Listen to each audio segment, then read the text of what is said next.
अभय दुबे जी, क्या जानबूझकर कांग्रेस ने इतिहास के साथ छेड़छाड़ की, खासतौर पर भारत के स्वर्णिम इतिहास को लिखने के मामले में? क्यों एक परिवार तक सिमट कर रह गया भारत का इतिहास?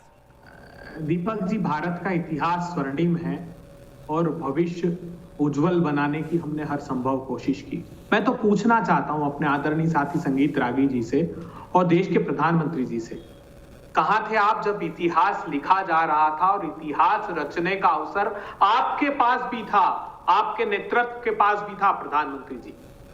मैं पूछना चाहता हूं कि बताइए, कहां थे श्यामा प्रसाद मुखर्जी साहब जब भारत का इतिहास रचने का अवसर था बरतानिया हुकूमत के खिलाफ लोहा लेने के लिए?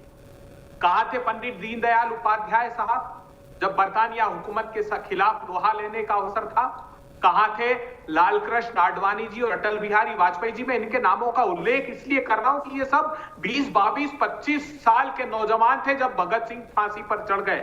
12 साल की इंदिरा गांधी वानर सेना के रूप में भारत के आजादी के दीवारों के लिए खुफिया तरीके से पत्र ले जाने का काम करती थी, बरतानिया हुकूमत की जेल में गई। पंडित नेहरू 9 साल तक बरतानिया हुकूमत की जेल में रहे, जिसमें 4 साल सश्रम कारावास था। 1126 दिन, सर्वाधिक दिनों के लिए उनको एक साथ जेल में बिताए गए। 1942 का समय वो याद कीजिए जब मातांगी हजरा तामलुक की डिस्ट्रिक्ट में बंगाल में अपने साथियों के साथ वंदे मातरम का उद्घोष करते हुए अंग्रेजों की गोलियों का एक के बाद एक शिकार हुई। उस समय पंडित श्यामा प्रसाद मुखर्जी साहब क्या कर रहे थे? ये लिखा गया है, ये इतिहास में दर्ज है कि वो बरतानिया हुकूमत के समर्थन में बंगाल की असेंबली में रेजोल्यूशन पास करके राज्यपाल को दे रहे थे कि 1942 का भारत छोड़ो आंदोलन का दमन किस प्रकार किया जाना चाहिए। आज आपको सरदार पटेल लौह पुरुष याद आते हैं।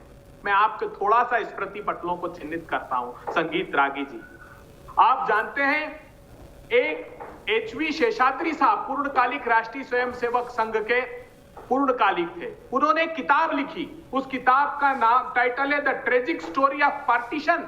वो कहते थे कि हिंदुस्तान के बंटवारे का कोई खलनायक है तो वो सरदार पटेल, और वो पुस्तक आज भी आपके कार्यालय में 100 रुपए में बेची जाती है।